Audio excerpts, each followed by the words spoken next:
Tenha bondade. Eu vou-me já sentar de seguida. Vim só aqui dizer-vos que cada noite vocês vão ter um vídeo. É um vídeo giro. O que me deu mais trabalho na preparação destas doenças todas foram os vídeos. Porque vi dezenas e dezenas e dezenas e fui escolhendo aqueles que eram mais apropriados com cada mensagem. Isso não foi fácil. Mas vocês vão ver que eles são engraçados. Não dizem muita coisa, mas deixam-nos entrever o que é a doença que nós iremos falar. A vossa atenção este vídeo que vai estar e já nos voltamos a encontrar.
Hoje nós vamos falar sobre isto. Hermes. Hermes, ou as coisas não são aquilo que parecem. Hermes era um mensageiro dos deuses.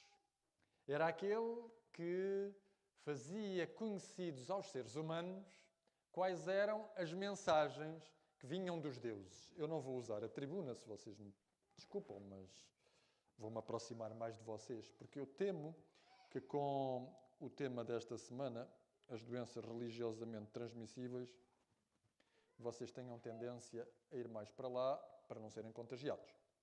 Mas, mesmo assim, portanto, eu vou ter convosco. Sabem que a hermenêutica é a metodologia, é a ciência que ajuda a humanidade a interpretar a realidade.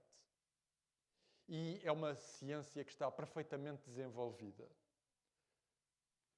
Muita gente tem receio da hermenêutica porque ela foi desenvolvida sobretudo por alguns filósofos, alguns dos quais mais contemporâneos, como Hans-Georg Gadamer ou Paul Ricoeur.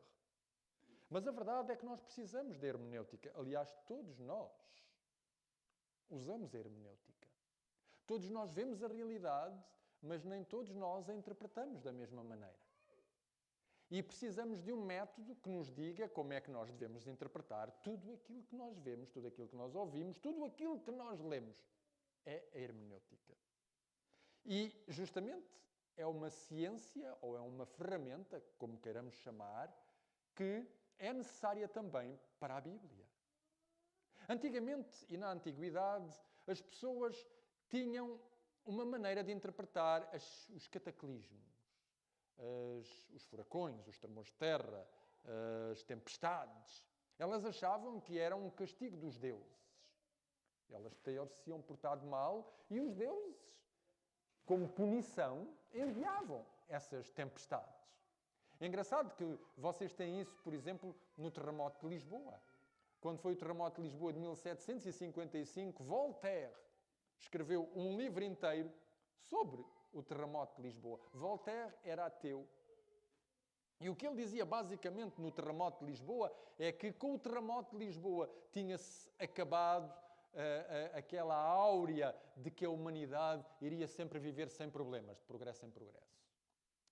Jean-Jacques Rousseau também respondeu a Voltaire e procurou dar a sua apreciação sobre o terremoto de Lisboa. Mas o que é mais interessante é que um dos filósofos que mais influenciou o mundo ocidental e a humanidade naquela altura, Immanuel Kant, escreveu um pequeno livrinho sobre o terremoto de Lisboa. Vale a pena ler. Vale a pena ler. E todos eles deram a sua interpretação sobre um acontecimento. Ora, nós todos lemos a Bíblia, nós todos lemos a Palavra de Deus e nós todos a interpretamos. E aqui é que está o problema. Porque esta ferramenta, nem todos a utilizam da boa maneira. Há aqueles que a utilizam de uma boa forma e há aqueles que a utilizam de uma forma desastrosa. Se nós formos até ao Evangelho de Lucas, ao capítulo 24 do Evangelho de Lucas, nós verificamos aí Jesus, manhã da ressurreição, e no versículo 27, Lucas 24, 27, uma passagem que nós todos conhecemos, diz-nos: e começando por Moisés, discorrendo por todos os profetas, expunha-lhes o que a seu respeito constava em todas as Escrituras. Vocês conhecem o episódio. E este episódio é notório porque Jesus, durante o seu ministério, procurou sensibilizar os discípulos de que ele iria sofrer e iria morrer. O que Jesus ensinava esbarrava completamente na hermenêutica destes discípulos. Porque estes discípulos tinham a sua interpretação das passagens relativas ao Messias. Tinham-lhes ensinado essa interpretação desde que eles eram pequeninos. E, portanto, tinham-lhes ensinado que o Messias iria vencer os seus inimigos, iria trazer Israel a uma nova era. Eles não estavam Nem aí, quando Jesus começava a falar de sofrimentos. Se vocês se lembram, uma das vezes, que foi em Cesareia de Filipos, quando Jesus elogiou Pedro por ter dito que ele era o Filho de Deus, tu és o Cristo, o Filho do Deus vivo. Jesus elogiou a Pedro. Bem-aventurado és tu, Simão Barjonas. Isso não saiu, foi da tua cabecinha. Foi inspirado pelo Espírito Santo. E a seguir, o Simão Barjonas dá um ar da sua graça. Quando Jesus Cristo começa a dizer justamente que convinha que ele fosse a Jerusalém, que padecesse. E o Simão Pedro, com todo o tato e com todo o cuidado, tomou Jesus à parte e disse: Senhor Jesus, de maneira nenhuma te acontecerá uma coisa dessas. Isso não vai acontecer de maneira nenhuma. E vocês conhecem o resto da história. Jesus teve que dizer a Simão Pedro: para trás de mim, Satanás. Hermenêutica. A hermenêutica nós aprendemos-la desde que somos pequenininhos. Ou seja, para aqueles que já nasceram adventistas e que já vêm de uma família adventista, desde pequenininhos que nós temos uma determinada hermenêutica. Aconteceu mesmo com os discípulos. E, portanto, quando Jesus se punha a falar de sofrimentos, entrava a 100 pelo ouvido direito, saía a 200 pelo ouvido esquerdo, não fazia efeito nenhum na zona intermédia, ou seja, no cérebro. Isto acontece-nos muitas vezes, sabem? Eu, por exemplo, na escola secundária, até um determinado momento da minha vida de estudante secundário, eu acreditei que não dava uma para a caixa em matemática.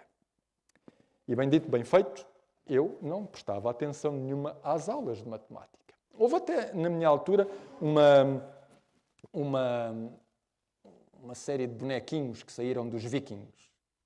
E havia um que era coxo. Era um coxo e cego.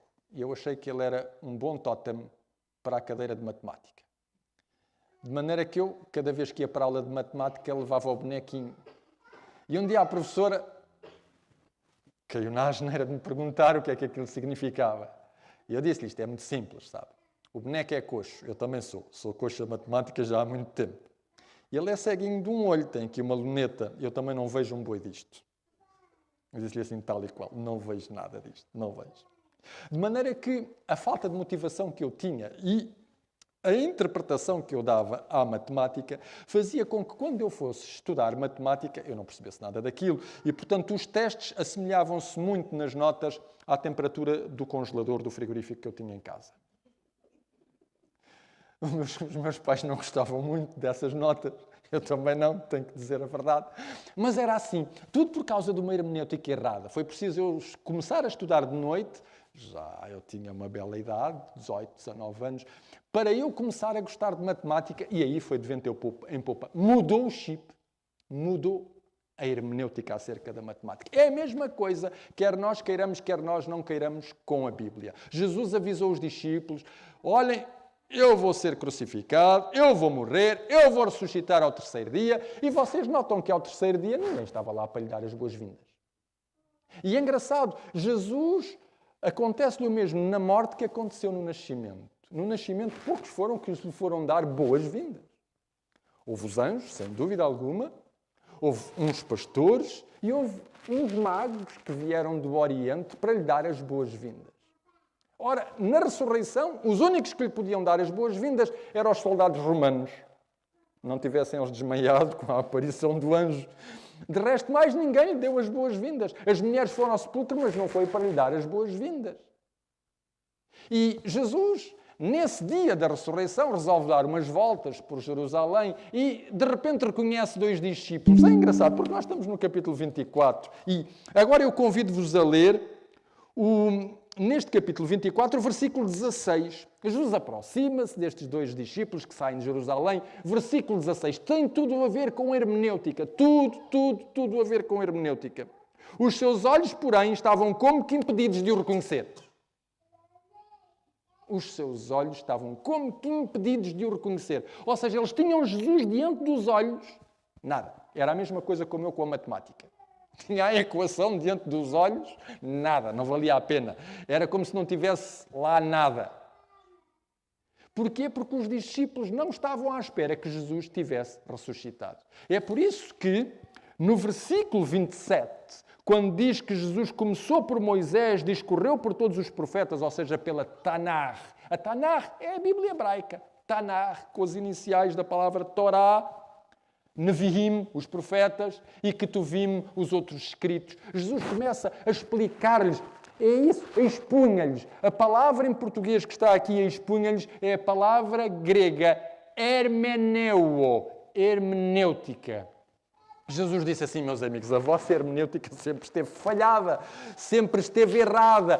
Com a vossa hermenêutica vocês não vão a lado nenhum. Eu vou-vos explicar agora com a hermenêutica correta como é que vocês podem explicar a minha ressurreição, porque vocês vão precisar dela. Vocês vão precisar da hermenêutica correta para explicar a ressurreição. E é por isso que um senhor que foi meu professor e que hoje vocês conhecem como sendo bibliotecário do Vaticano, escreveu isto que está aqui. Cristo é o terapeuta do olhar. Estende-nos a ponte para passarmos do ver ao contemplar e do simples olhar à visão da fé. Foi isso que Jesus Cristo fez com estes discípulos. Cristo aparece e diz-lhes, olá, eu ressuscitei. E vou-vos explicar como é que eu ressuscitei. E vou-vos explicar através da hermenêutica da Bíblia. Da boa hermenêutica da Bíblia, não daquela que vocês apresentaram. Não daquela que vocês aprenderam. Não daquela que vocês pensavam que era a correta. E sabem, esta é a doença de Hermes. E todos nós padecemos dela. Todos nós. Todos nós temos uma hermenêutica da Bíblia. Todos nós precisamos muitas vezes de perceber quem é Deus. Isso é a teologia. Depois precisamos de perceber o que é que Deus quer de mim. Isso são as doutrinas. E depois precisamos de perceber o que é que Deus quer, ou como é que Deus quer que eu viva a minha vida em relação com os outros. Isso são a ética e os mandamentos. E para isto tudo é preciso a hermenêutica correta. E às vezes nós falhamos nela. E é verdade, nós falhamos mesmo nela. Nós falhamos de tal maneira nela, aliás, o cristianismo falhou redondamente na hermenêutica, e a prova é que para isto que eu acabei de dizer, para Deus, para as doutrinas e para a moral, os mandamentos, nós temos uma divergência enorme na perspectiva cristã, nas diferentes religiões. De tal maneira, eu costumo dizer que a hermenêutica é como um par de óculos. Com os óculos corretos, nós conseguimos ler bem. Mas já se experimentaram se nós de repente nos puséssemos aqui a trocar de óculos uns com os outros? Se calhar éramos capazes de ver esta sala um bocadinho distorcida. Acabaríamos por ter, se calhar, algumas dores de cabeça. E acreditem que a hermenêutica errada é a distorção da realidade. E dá muitas dores de cabeça. Dá muitas dores de cabeça. Na verdade, dá muitas dores de cabeça a quem a quer corrigir. E, portanto, as diferentes religiões construíram a hermenêutica deles com cada uma escolhendo o par de óculos que lhe convinha. E se vocês verificarem quantas confissões religiosas existem, quer isso dizer que os óculos que cada crente dessas confissões tem para ver e ler a Bíblia, se calhar tem uma coleção mais impressionante que aquela do Elton John. Acreditem. E nós também. Porque nós muitas vezes temos a nossa própria maneira correta de ler a Bíblia. E estamos a lê-la profundamente com aqueles textos engraçados e não sabemos que estamos a lê-la com os óculos que alguém nos emprestou. Há muitos homens, por exemplo, muitos maridos, que quando leem o que o apóstolo Paulo disse às mulheres, eles são cabeça da mulher, eles interpretam isto desta maneira: eu sou o patrão. Cabeça é o patrão. Cabeça é o mandão. E não estão a reparar que lhe puseram os óculos do Sr. Aristóteles e do Sr. São Tomás de Aquino, e ele enfiou os óculos e leu: é isto mesmo. Realmente é isto mesmo que está. E não é nada. Não é nada. Não é nada disso que está ali. E eu reparei isto muito engraçado aqui há uns anos atrás, quando na Conferência Geral discutia-se o assunto da consagração das mulheres ao ministério pastoral. E o que me preocupou a uma certa altura não foi o assunto em si, nem a votação, nem o resultado da votação. A uma certa altura eu já estava tão saturado daquilo que o que me preocupou foi a doença de Hermes. Exatamente a doença de Hermes. Foi as pessoas que iam falar ao microfone, a expressar a sua opinião, terem uma hermenêutica completamente enviesada daquilo que é a Bíblia e daquilo que tinha sido o documento que a Conferência Geral tinha elaborado para discussão. E de tal maneira, ao momento daquela coisa, daquele dia fatídico, eu estava cansado e eu saí para apanhar um bocadinho de ar ao intervalo. A Conferência Geral tem uma coisa boa, que tem uns pavilhões ao lado, onde nós vamos ver muitas coisas, e tinha ali muitos livros. Eu comecei a comprar livros para me distrair. E de repente dou de caras com um dos meus professores, que justamente ele tinha escrito um livro sobre o apóstolo Paulo e as mulheres. E eu voltei com ele. E eu disse-lhe, professor, então, mas você por acaso não podia oferecer uns livrinhos seus ali a uns colegas nossos naquela sala ao lado, que estão ali a dizer umas coisas giras? E ele diz-me o seguinte, eu podia, era preciso é que eles soubessem ler. E essa é a grande verdade, às vezes, dos nossos problemas. É que nós todos lemos a Bíblia, mas muitas vezes lemos-la com os óculos que nos deram, tal como os discípulos liam o que Jesus lhes dizia sobre os seus sofrimentos com os óculos que lhes tinham dado. E para eles o que Jesus dizia não fazia sentido nenhum. Porque eles tinham sempre aprendido assim, e como sempre tinha vindo a ser assim, não havia lógica nenhuma que dissesse que era ao contrário, a não ser a lógica de Cristo. E o segundo problema é a nossa própria natureza, irmãos. A nossa própria natureza pecaminosa põe-nos uma sombra aos nossos olhos que nos impede muitas vezes de nós lermos as coisas como elas podem ser lidas. Daí que eu vou-vos revelar o homem que esteve na origem do tema desta semana de oração. Não é adventista, este senhor é ortodoxo. Chama-se Ed Gunkor. E Ed Gunkor escreveu este livro, Doenças Religiosamente Transmissíveis.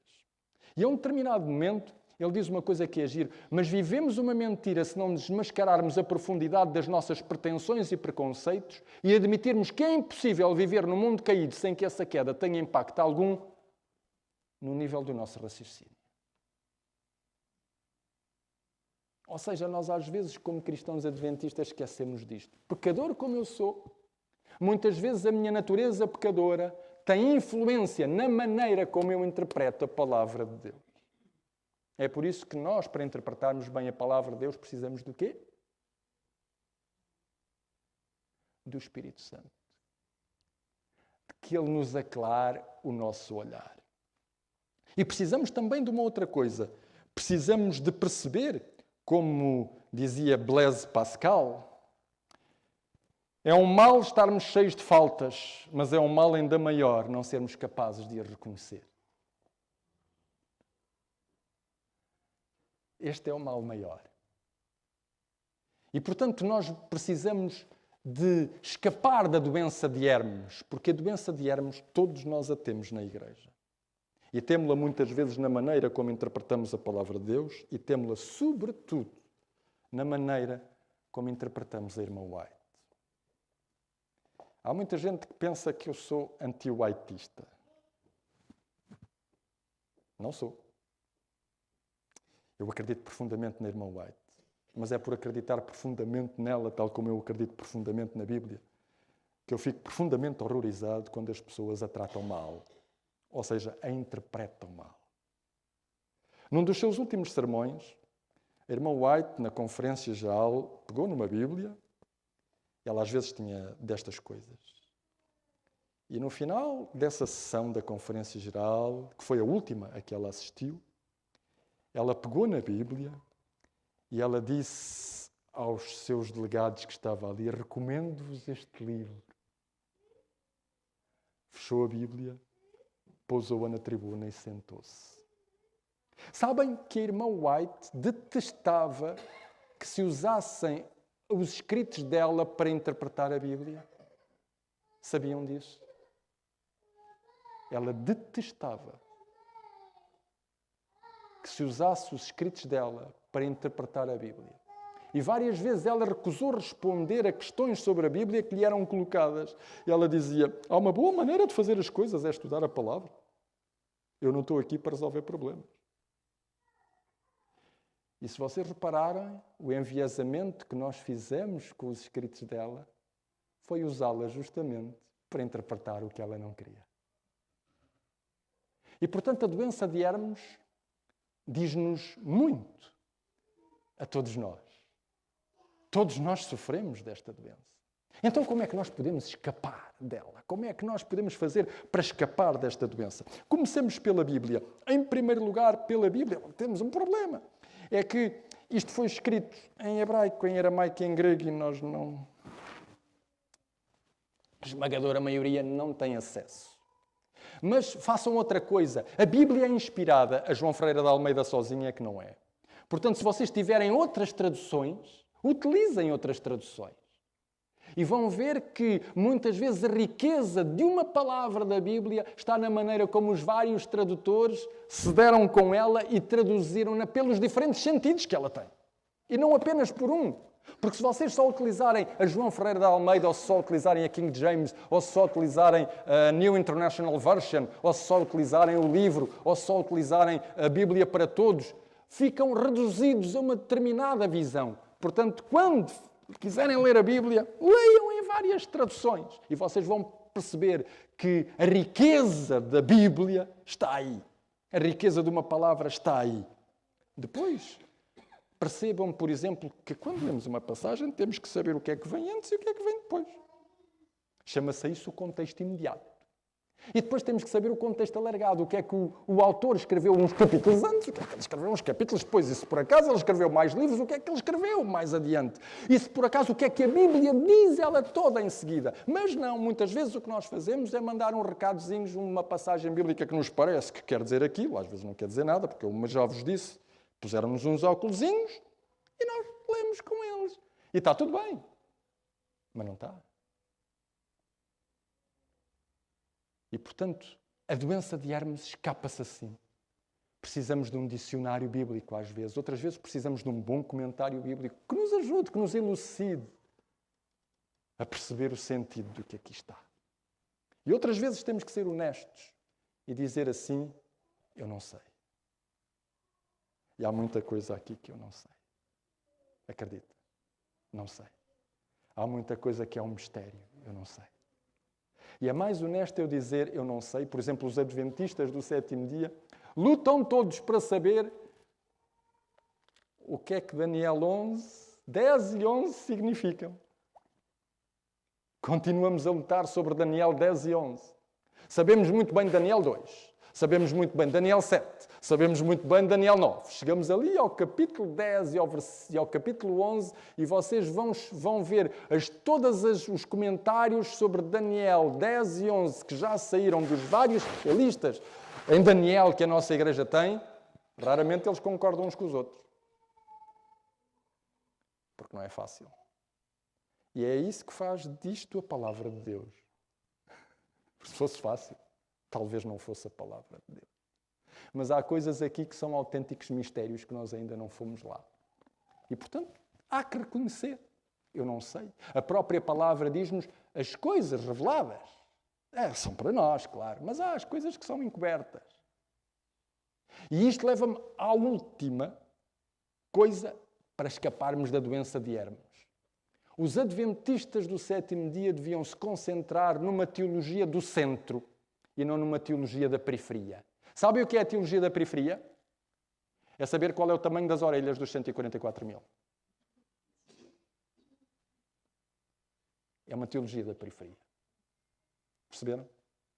Às vezes, nós encontramos uma citaçãozinha assim, descobri a pólvora. Não descobriu. Não descobriu nada. Porque não há nada revelado sobre aquilo. E, portanto, o que vai fazer é uma teologia da periferia.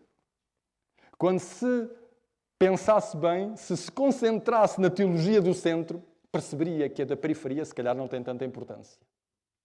E isto também acontece, quer com os escritos da Bíblia, quer com os escritos da irmã White. Infelizmente. Não é por falta, muitas vezes, de medicamentos. Porque, graças a Deus, a nossa igreja tem produzido vários medicamentos contra a doença do Hermes. Tem produzido vários bons comentários. Tem produzido, por exemplo, bons livros Recomendo-vos um em particular, George Knight, Como Ler Ellen White. Se vocês encontrarem esse livro, encontrem uma preciosidade. Porque ajudar-vos-ia bastante a compreender bem a irmã White e a não utilizar mal. Disse-vos ontem, e é verdade, a Bíblia para mim é o lugar de encontro. É o lugar em que eu me encontro com Jesus. Mas então, se a Bíblia é o lugar em que eu me encontro com Jesus, o que será a hermenêutica? A hermenêutica é a chave que abre a porta desse lugar. E imaginem vocês que têm a chave errada. Será que abrem a porta certa? Às vezes há muitos crentes que têm o encontro com o seu Jesus, mas não com o Jesus da Bíblia. Fazem-no dizer coisas que ele não disse. Compreendem dele coisas que ele não quis. Por isso, a hermenêutica é importantíssima para eu ter acesso a este lugar de encontro. Que Deus nos ajude a desenvolvermos a hermenêutica certa para um encontro certo. E dessa maneira teremos talvez uma perspectiva mais correta, não só sobre a palavra de Deus, mas sobre a realidade em que vivemos. Amém.